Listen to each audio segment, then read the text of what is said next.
이 시간 우리에게 주신 하나님의 말씀은 예레미야 34장 17절부터 22절까지 말씀입니다. 거룩하신 하나님의 말씀입니다. 그러므로 여호와께서 이와 같이 말씀하시니라.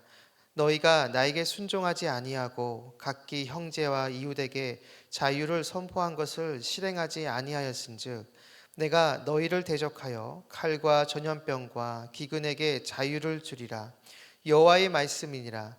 내가 너희를 세계 여러 나라 가운데 흩어지게 할 것이며 송아지를 둘로 쪼개고 그 두 조각 사이로 지나매 내 앞에 언약을 맺었으나 그 말을 실행하지 아니하여 내 계약을 어긴 그들을 곧 송아지 두 조각 사이로 지난 유다 고관들과 예루살렘 고관들과 내시들과 제사장들과 이 땅 모든 백성을 내가 그들의 원수의 손과 그들의 생명을 찾는 자의 손에 넘기리니 그들의 시체가 공중의 새와 땅의 짐승의 먹이가 될 것이며 또 내가 유다의 시드기야 왕과 그의 고관들을 그의 원수의 손과 그의 생명을 찾는 자의 손과 너희에게서 떠나간 바벨론 왕의 군대의 손에 넘기리라. 여호와의 말씀이니라. 보라, 내가 그들에게 명령하여 이 성읍에 다시 오게 하리니 그들이 이 성을 쳐서 빼앗아 불사를 것이라. 내가 유다의 성읍들을 주민이 없어 처참한 황무지가 되게 하리라. 아멘. 오늘 본문 18절에 나오는 내 앞에 언약을 맺었으나를 오늘 말씀의 제목으로 삼습니다. 이 말씀이 저와 여러분의 삶으로 고백되기를 간절히 축복합니다. 오늘 본문은 죄를 범한 이스라엘 백성들에게 하나님께서 심판을 내리신다라고 말씀하십니다. 그 이유는 그들이 바벨론의 위협 앞에서 위기를 모면하기 위해 하나님 앞에서 율법을 지키는 모습을 보였기 때문입니다. 즉 그들이 소유하고 있던 당시 유대인의 종들을 풀어줬습니다. 율법에는 유대인들도 어떤 경제적인 이유로 인해서 다른 유대인들에 의해서 종이 될 수 있었습니다. 하지만 영원한 종이 되는 것이 아니라 이 7년이 되면, 이 기간이 차면 그들을 풀어줘야 했습니다. 바로 그것이 율법의 내용이었죠. 하지만 당시 이스라엘 백성들은 이 율법을 지키지 않았습니다. 본문 14절을 보시면 너희 형제 히브리 사람이 내게 왔거든 너희는 7년이 되는 해에 그를 놓아줄 것이니라. 그가 6년 동안 너를 섬겼은즉 그를 놓아 자유롭게 할지라 하였으나 너희 선조가 내게 순종하지 아니하며 귀를 기울이지도 아니하였느니라. 율법에 명하고 있는 종들을 풀어주는 것을 실제로 이스라엘 백성들이 행하지 않았다라는 것입니다. 그런데 지금 바벨론의 위협이 계속되고 있습니다. 그래서 자신들이 하나님 앞에서 율법을 지키지 않아 이러한 어려움이 생긴 것인가 라고 생각을 한 것이죠. 그래서 당시 유대인 종들을 가지고 있던 사람들이 그 종들을 풀어줍니다. 이러한 모습은 바벨론의 위협 앞에서 일시적으로 하나님 앞에 잘 보이기 위해서 종들을 풀어준 것이라 볼 수 있지만 그래도 이 행위는 분명 하나님께서 원하시는 모습이었습니다. 15절을 보면 내 눈앞에 바른 일을 행하여 각기 이웃에게 자유를 선포하되, 자발적으로 한 것은 아니지만 그래도 율법을 지켜 행했기 때문에 하나님은 이스라엘의 이 행위를 하나님 눈에 바른 일을 한 것이다 라고 말씀하십니다. 그런데 문제는 이 바벨론의 위협이 잠시 해소되자 언제 그랬냐는 듯이 놓아줬던 그 종들을 다시 잡아들였다는 데 있습니다. 그들이 종들을 풀어줄 때 성전에서 하나님의 이름으로 의식을 행하고 풀어줬습니다. 이것은 하나님 앞에서 행한 것이죠. 그런데 그 약속을 깨고 풀어준 종들을 다시 잡아들였습니다. 이것에 대해 하나님은 진노하십니다. 하나님의 이름으로 행한 그 의식들을 다 깨트린 것에 대해서 하나님은 진노하시면서 이스라엘 백성들에게 심판의 메시지를 선포하십니다. 그 내용이 바로 오늘 본문 내용입니다.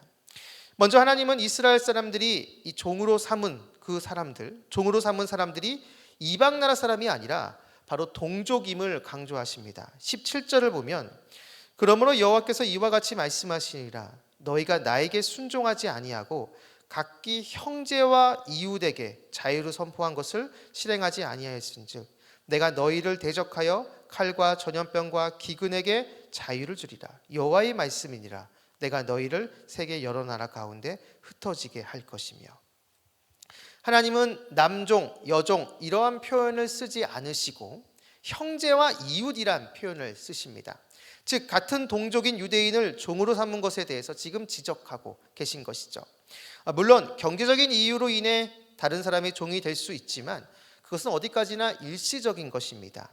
7년이 되는 해에 그들은 자유로워져야 됐습니다. 하지만 당시 이스라엘 백성들은 이것을 지키지 않았습니다. 한번 종이 됐으면 영원한 종이다라고 그렇게 생각을 한 것이죠.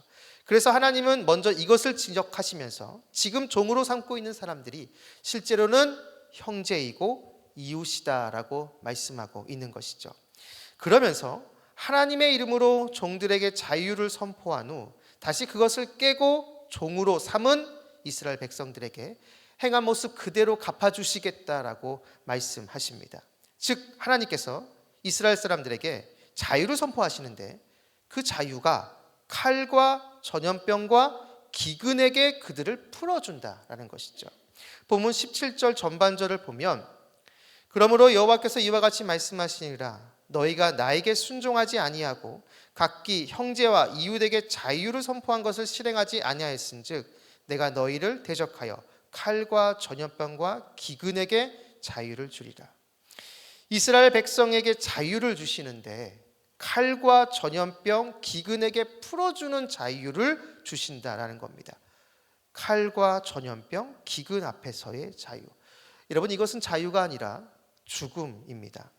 이스라엘 백성들이 종들에게 거짓 자유를 선포했다면 하나님은 그들에게 죽음의 자유를 선포하고 있는 것이죠. 이어서 하나님은 이스라엘 백성들이 세계 여러 나라 가운데 흩어지게 된다라고 말씀하십니다. 과거 하나님께서 이스라엘을 애굽에서 해방시켜 약속의 땅, 이 가나안 땅으로 오게 하셨는데 동족 유대인들을 여전히 종의 상태로 머물게 한 자들을 바로 이 약속의 땅에서 추방해서 열국으로 흩어버리시겠다라는 것이죠. 그리고 하나님은 이스라엘 백성들을 둘로 쪼갠 송아지처럼 만들어 공중의 새들과 땅의 짐승들의 먹이가 되게 하겠다라고 말씀하십니다. 당시 계약을 맺을 때 이 계약을 맺는 당사자가 쪼갠 재물 사이로 지나가면서 만약 이 계약을 지키지 않으면 이 쪼개진 재물처럼 나 자신도 쪼개지고 죽음을 당하겠다라고 선언을 했습니다. 아마도 당시 이스라엘 백성들이 이 종들을 풀어줄 때 성전에서 이 예식을 행했던 것 같습니다. 하나님의 이름으로 바로 이러한 예식을 행한 것이죠. 그런데 그들이 다시 종들을 잡아들이자 그들이 행한 이 예식의 근거에서 하나님은 이에 상응하는 심판이 있을 것이다 라고 지금 말씀하고 계시는 것이죠. 결국 이러한 무시무시한 심판대로 이스라엘은 하나님의 철저한 심판을 받게 되고 결국 바벨론에 의해서 멸망당하게 됩니다. 사랑하는 여러분, 우리는 오늘 본문을 통해서 두 가지를 배울 수 있습니다. 첫 번째는 하나님을 절대로 나의 유익을 위해 도구로 사용해서는 안 된다라는 것이죠. 지금 이스라엘 백성들은 바벨론의 위협 앞에 그 위협을 해결하고자 하나님 앞에 율법을 지키겠다라고 선언을 했습니다. 그리고 실제로 잠시 그 율법을 지켰습니다. 하지만 그 위험이 사라지자 하나님 앞에 한 그 약속을 싹 잊어버리고 다시 옛날의 삶으로 돌아갔습니다. 하나님을 자신의 유익을 위한 하나의 도구로 사용한 것이죠. 우리도 이러한 모습이 있지 않습니까? 다급하고 급한 일이 있을 때는 철야니 새벽 기도니 금식이니 온갖 호들갑을 다 떨다가 그 문제가 정작 해결되면 언제 그랬냐는 듯이 하나님을 찾지 않는 모습들. 여러분 이러한 모습이 우리 안에 있지 않습니까? 내가 필요할 때만 하나님을 찾는 마치 램프의 지니와 같은 모습으로 하나님을 대하고 있지 않느냐라는 것이죠. 우리는 하나님의 하나님 되심을 인정해야 됩니다. 그분은 나의 주인이며 나는 그분의 말씀 앞에 순종해야 하는 존재임을 우리는 잊지 말아야 합니다. 이스라엘 백성들은 바로 이것을 잊고 하나님을 우습게 여기다가 결국 하나님의 심판을 받게 된 것이죠. 둘째로 우리는 하나님께 받은 은혜를 이웃에게 흘려보내야 한다는 것입니다. 동족을 종으로 삼았던 사람들은 적어도 어느 정도의 재산과 부를 소유한 사람이었을 것입니다. 당시 부와 재산, 이것은 하나님께서 주신 복이라 여겼습니다. 그들은 지금 자신들이 소유하고 있는 그 종들이 하나님께서 주신 복이다라고 생각을 했을 것입니다. 하지만 이것은 하나님께서 주신 그 복을 잘못 이해한 것입니다. 하나님께서 그들에게 재산, 부를 주신 것은 다른 사람을 지배하고 다른 사람을 소유하기 위한 것이 아니라 자신들이 받은 그 은혜를 이웃과 나누며 함께 살아가도록 바로 그 이유 때문에 주신 것이죠. 하나님의 은혜는 나에게서 멈춰서는 안 됩니다.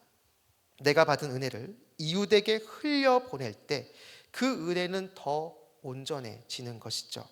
하나님께서 우리에게 주신 것들을 나만을 위한 소유로 붙들고 살아간다면 우리는 하나님의 은혜를 복으로 누리는 것이 아니라 오히려 그 은혜를 거스르는 사람이 될 수 있습니다. 예레미야 34장은 바로 이것을 우리에게 말해주고 있는 것이죠.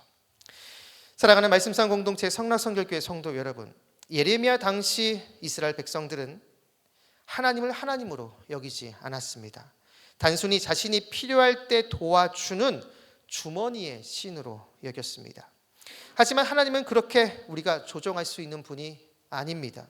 오히려 우리는 그분 앞에 엎드려 주님의 말씀에 순종해야 하는 사람들인 것이죠. 위기 때만 주님을 찾고 다시 평안해지면 언제 그랬냐는 듯이 주님을 소홀히 여긴다면 오늘 본문에 나오는 이스라엘 백성들과 똑같은 모습이라는 것입니다. 우리는 하나님의 하나님 되심을 인정하며 주님의 말씀에 순종하는 모습이 있어야 합니다. 동시에 내가 받은 은혜를 나 혼자만 움켜쥐고 살아가는 것이 아니라 주변 사람들에게 흘려보내고 나누는 모습이 있어야 합니다. 주님께서 주신 그 은혜를 나눌 때 주님께서는 더 큰 새로운 은혜를 우리에게 주십니다.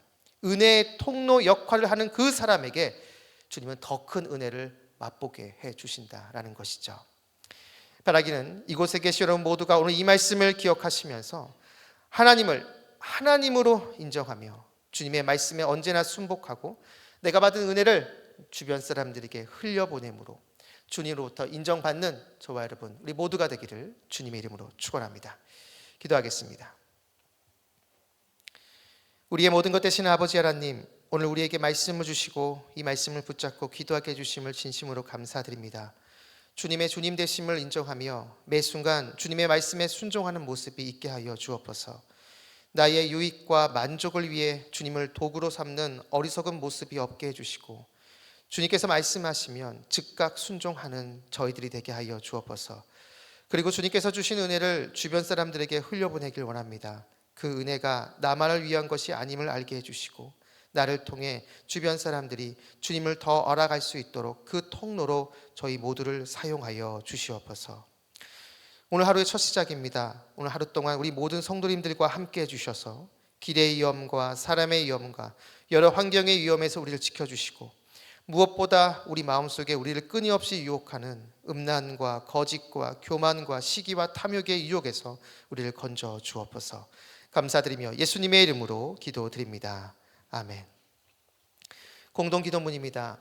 지금 들은 말씀이 내 삶으로 이어지게 하옵소서. 동네 세매주 성경 말씀 묵상과 순장님들을 통해 각 동네마다 믿음의 기초가 굳건히 세워지게 하옵소서.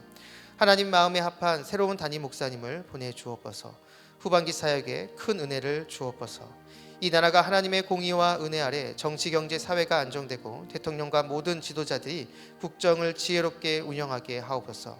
육체와 마음의 질병으로 고통 중에 있는 지체들에게 주님의 치유와 회복의 손길이 임하게 하옵소서. 이 시간 함께 나눈 공동 기도문과 각자 가지고 나온 개인의 기도 제목을 놓고 기도하신 후에 삶의 자리로 나아가도록 하겠습니다. 기도하시겠습니다. 참 좋으신 아버지 하나님 감사합니다. 오늘 이 하루의 첫 시간 주님께 드리고 주님 앞에 나와 기도하고 있는 우리 모든 성도님들이 계십니다. 주님 이곳 가운데 임재하여 주시고 우리 모든 성도님들이 찾아가 주시며 머리에 직접 안수해 주셔서 세상이 줄 수 없는 오직 주님께서만 주실 수 있는 놀라운 그 은혜가 이 새벽을 깨우고 있는 우리 모든 성도님들의 심령과 마음과 영혼 가운데 충만하게 흘러넘칠 수 있도록 주님 역사하여 주시옵소서. 하나님, 나 자신의 유익과 내 자신의 만족을 위해서 하나님을 도구로 삼는 그런 어리석은 일을 행하지 않길 원합니다. 이스라엘 백성